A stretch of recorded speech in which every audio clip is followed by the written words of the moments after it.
All right, let's do Ben Shabibo on Piers Morgan. Quite an intro. You better live up. Please nuke Hoscord. Thank you for the 10 gifted subs. I will not be nuking Hoscord. I will be running the top of the hour ad break, however, which nukes all of the unsubscribed. If you don't want to be nuked, and by nuke I mean see a 3-minute ad break, all you need to do is subscribe for $5 or for free with a Twitch Prime by connecting your Amazon Prime account to your Twitch free Prime subscription a month, or sub-bucks of please nuke Hoscord. Here's a 3-minute ad break now. I gotta pee. Sensible saying, you know, obviously Mike and I were hectoring and like America about their gun went down as badly as that phrase, Jess, particularly with you. But what was interesting was when you came on, it's not a kid who's going to start trying to take me on, and then it rapidly became clear to me you were a hell of a lot smarter than Piers. So we've moved on from then. Anyway, we've had our kiss and make up. But what was really interesting, 2016, Seven tweeted a tweet. This is your pin. Simply said, facts don't care about. And if any I think was somehow stumped, it's fact. God won't bring fact. How do we get? Well, I mean, culturally speaking, I think that what happened is that value of subjective authenticity became the core to pretty much everybody. So the idea of individualism is taken to its logical extreme, which was I'm so, and everything I feel is so important that I can ignore the rest of reality. And in fact, reality imposition on me, the rules of the road, all that sort of stuff, position on who I actually free. I have my truth. Now, as I've said and you've said, there's no such thing as my truth, right? There's your opinion, and then there's the. But as soon as you start saying there's how I feel about the world and how I feel about what that also does, it means that other people are aggressing on you when they disagree, because obviously a shared reality is that we can disagree about things out here, but you know, sort of as human beings are intact. But the moment that you start to identify your with the truth, then anybody is attacked, and I think that that's where movement away. We're having a political debate, but again, we can go out and have a drink after. We are not the political debate. The political debate's a different thing. To my politics are who I am, or my feelings about who I am, or my feelings about that's the thing that matters more than anything else. And what's extraordinary? I mean, I remember this later, Meghan and Harry, when they went on Oprah Winfrey. The issue is that like Ben's quote unquote truth unironically revolves around like harming marginalized communities further by one, denying systematic oppression and its existence, and two, asking for more of it from the government. So like, not about like, you know, the truth. I mean, if you want to talk about the truth that Ben denies regularly, it's systemic racism. It's the truth that systemic racism exists. Ben denies it all the fucking time. He does. He tries to reduce it down to individual action. Oh, there's no such thing as systemic racism. It's only just individuals that are racist. That's not the case. Yeah, this motherfucker actively says that God cannot make bad laws and proceeds to justify God's truth. Yeah, not to be too much of a Reddit atheist, but the facts don't care about your feelings guy using his made-up religion to justify all those dumbass beliefs is truly astounding. Exactly. No, I mean, it is true that is a silly way to go about things, but like it's at the heart of his fucking arguments for abortion, for example, even though his own religion believes that abortions are allowed. And she started constantly about my Oprah truth. I'm mad world. Truth is no longer fact. Whatever given moment. That's not the case, dude. Oh my God, dude. I'm sorry, but like conservative motherfuckers love crying about their feelings more than literally any number of like gender critical taking college freshmen. Okay, it's literally all of their feelings all the time, non-fucking stop. They never shut the fuck up. They're currently doing it. They're crying about their feelings about the rest of the world not coming to terms with their understanding of the truth. That's literally you crying about your fucking feeling. I mean, he's right. No, he's not. He's not even remotely right. Thing for a damn side B. Just like nobody wants to move away from fact-based shit. They just made that up. He is 100%. Ben is so good. Love him. That's a lie. True. Like, who wants to move away from a fact-based society? You think it's the fucking guys that talk about climate change, okay?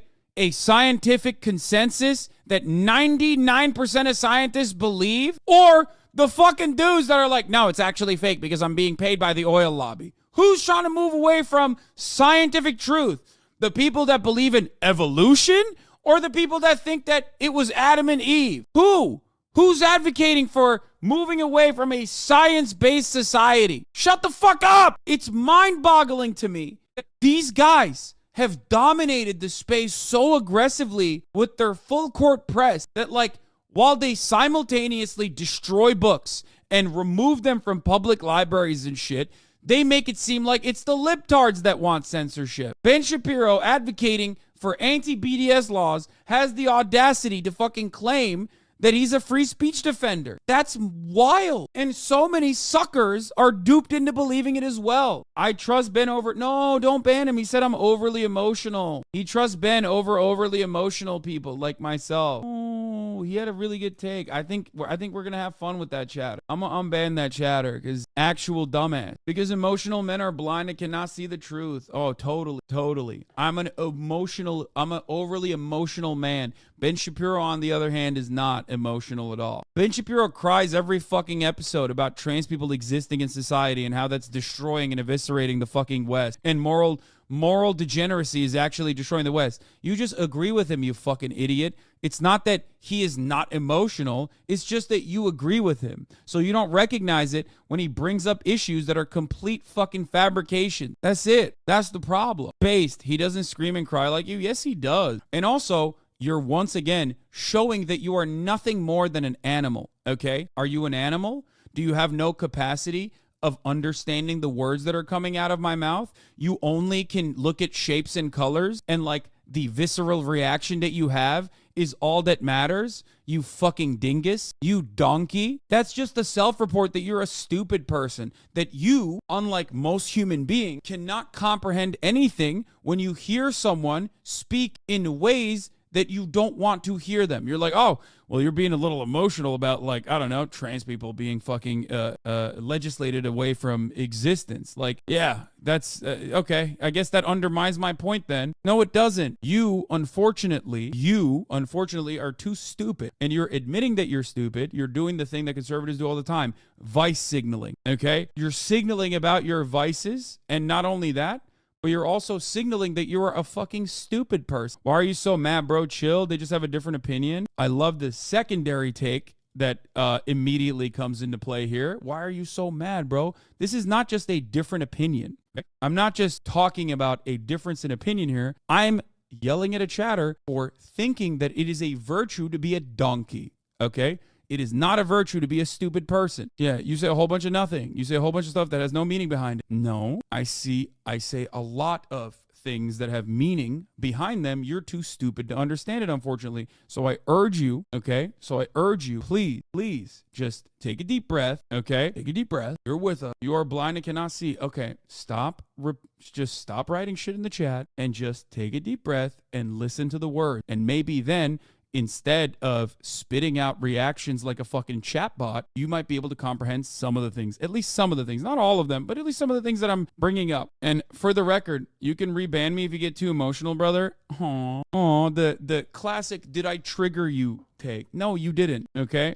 You did not. We'll let you live. We'll let you live because you are an absolute fucking dumbass. And you haven't really said anything too spicy yet. This is an unfortunate problem with a lot of people who fancy themselves to be edgy. The reality is that, like, they'll go, are you triggered, libtard? Meanwhile, they're fucking triggered about the existence of miscegenation. You know what I mean? You are scared that society is changing at a pace that you cannot comprehend because unfortunately you're too backwards to just let it happen. Now that you've said that, they're going to think of the most bannable thing to try and own you. I mean, if they say something bannable, I'll ban them. Dominating a culture. And if by those feelings, you are instantly the enemy. Well, there's no conversation to be had, right? I can't have a conversation about your feelings. There's no way for me to dissuade you from You can't deny my feelings. Correct. I can't deny. I can deny the facts that you bring to the table. But the problem is once that becomes irrelevant, then we're just at an impasse. There's no more conversation. How big a problem is it that at the same time, simultaneously, had the right, very popular and out fast, have people say, well, how do you talk about the same God, but they don't seem to care about bomb, whatever season day to day. How dangerous is that to the whole shebang? I mean, I think that's dangerous, but it's dangerous in a different way. And it's also more consistent and I would say historically precedent. I mean, the fact is that politicians have always fibbed to us. I mean, there's nothing new about politicians saying they're not true. From LBJ to George W. Bush to Donald Trump and Barack Obama. I mean, like literally every politician. And Joe Biden. I mean, to President Biden. Right? You see this all the time. So the idea of a politician not telling the truth or shade in particular ways, that's not what's new. I think what's new is where people are presented with data and their immediate response isn't, let me bring you some data that rebuts that data, but I don't even have to look at your data because your motivation is bad. That's not true. Ben Shapiro is once again arguing against the complete fabrication. He's arguing against something that's made up, which is ironic because, like, his side has Donald Trump,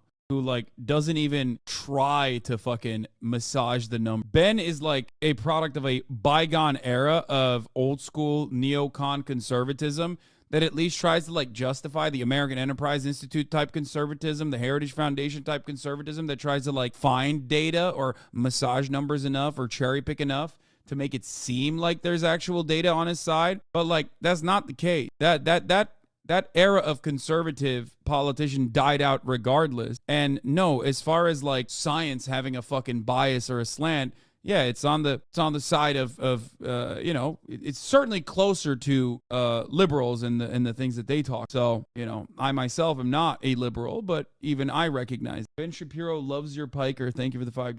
This philosophy. How tribal I've ever remember. You know, when I read, I think side, if you've been some wrongdoing that they've done, mistake or whatever, most people part whatever that tribe may be, and there is no deviation. Even yeah, I mean, it's two guys that agree with one another talking about how like the other side is just like they're unmoving, they're unshakable. Just like, bitch, what about you? You're doing it right now. Fact change, and again, it plays into, well, if your feelings are the fact, then if you feel that fact is wrong, well, that's enough. Right, but the tribalism that I think cropped up is rooted in a philosophy called the mode, which is the idea that everybody's actions are not driven by their view of the fact, driven by their internal emotions. What that allows me to do, on the converse, is attribute malicious intent to people that I'm arguing, and it means that I get to ignore all of their facts. The reason that I'm disagreeing with you is because I'm good and you're a bad person. Dude, I'm sorry, but like I can't. This is so 2016 era. Like I said, like this is pre-Trump, okay? It's pre-Trump. Who the fuck is even claiming that they have facts on their side at this point? You know what I mean? Like Republicans don't give a fuck about that. They give a fuck about power. This would be interesting React content in 2018. Yeah, when a younger Hasan would be like, "That's not true. The facts are never on your side, Mr. Ben Shapiro. The facts are actually on the side of liberals. There's a reality that has a liberal bias, okay? Facts don't care about your feelings, sir." What that means is that people on my own side, for example, they might be upset with me for talking with people on the other side of the aisle. Because why would you talk to somebody who's a nasty person who has bad motivations? And the same thing on people on the other side talking to me. I was having a conversation one time with a very, very large left-wing podcaster. This is probably 2018. And I said, you know, we should really do like a crossover podcast for the midterm elections business. And my side will be totally fine with it. It'll be great. And he said, your side will be fine with it. My side will kill it. And that's probably But that's right. the way it's gone. And Bill Maher's comedy, right? That was website get their material. Now left. It's the woke. This is yeah, no, that's another fucking old out of touch asshole. No, right-wing extremism is still fucking hilarious. Definitely. Like it's still certainly hilarious. Are there rad lib that also fucking lose their minds in ways that are vicious and also hilarious? Certainly, I make fun of them too. But this notion that it's like most comedies coming from the blue-haired liberals, blue-haired Marxists or whatever, like, no, that's silly as fuck. Air of politics. And he can't believe it. As a liberal himself, he feels frustrated that they don't understand how ridiculous and laughable. Well, it's driving a bunch of people who consider themselves center or center left into the arms of people who are more conservative, actually. I've made the point before that the future of the West may ride not. Yeah, what will the fucking what will the progressive movement do now that they lost Bill Maher?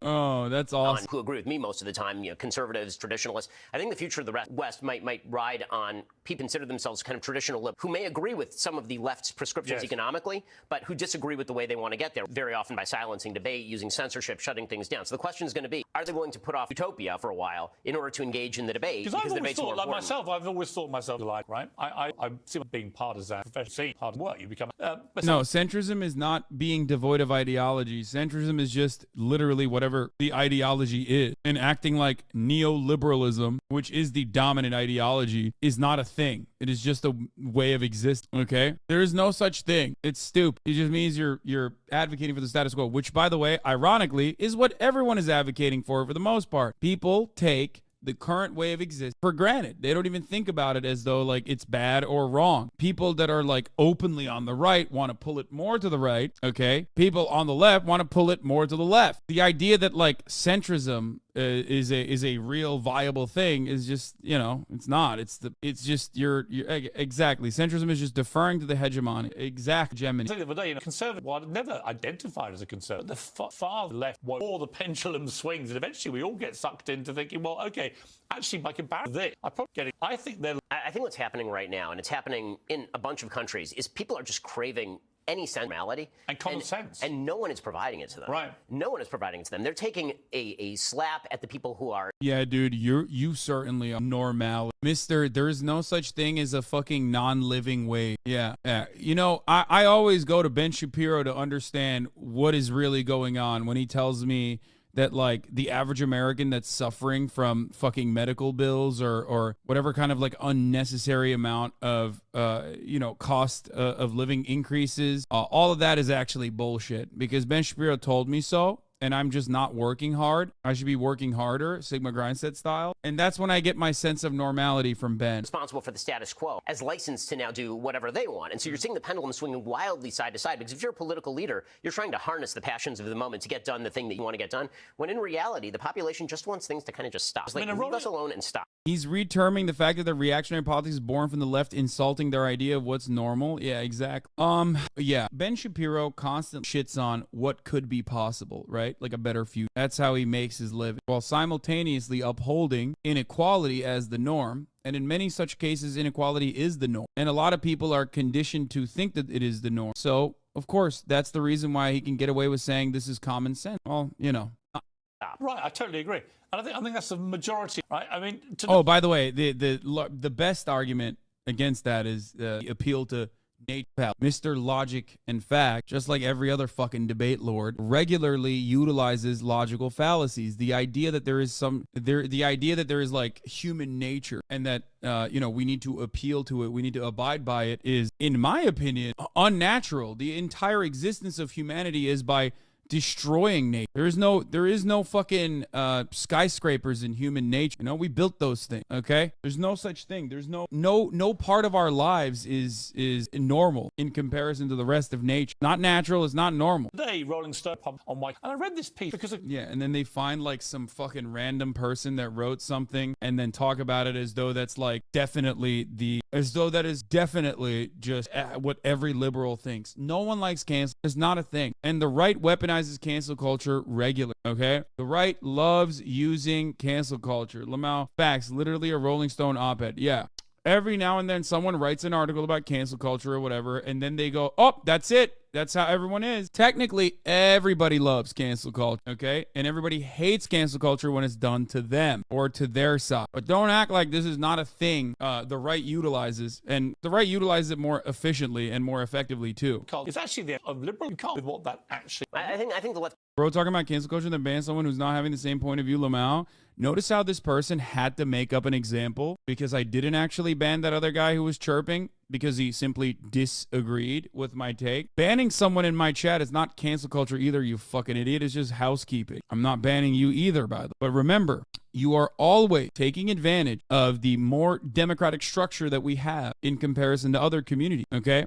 People love to say this is a hug box, but the real reason why I ban a bunch of people is because they like derailing the stream. Like you just did, because you are a narcissist. You want 27,000 people to pay attention to you and your dumbass point of view, which is understandable. Everybody wants that feeling every now and then. You know what I mean? But you could do it in a funny way. You could do it in a clever way. You could do it in a way that actually is productive and plays along with what we are looking. But you couldn't do that. So instead, you went for what was easy. Okay? Bro, what is he saying? This is the guy I didn't ban, by the way. The Ben Shapiro fan that I did not ban. And even though I did not ban that guy, the other guy came in and went, dude, you're banning people that don't agree with you, Lamau. Cancel culture. Anyway. Cancel culture in a very different way. Most of us use cancel culture. When we talk about cancel culture, typically is you say something that they don't like on the air, and they decide to secondarily boycott your advertisers, or they go to your bosses and call you fired. Right. And that's what we mean by cancel culture. What they is, well, we're allowed to disapprove. Well, sure, you're allowed to disapprove. Turn the channel, right? You don't have to subscribe to Daily Wire. You don't have to watch your show,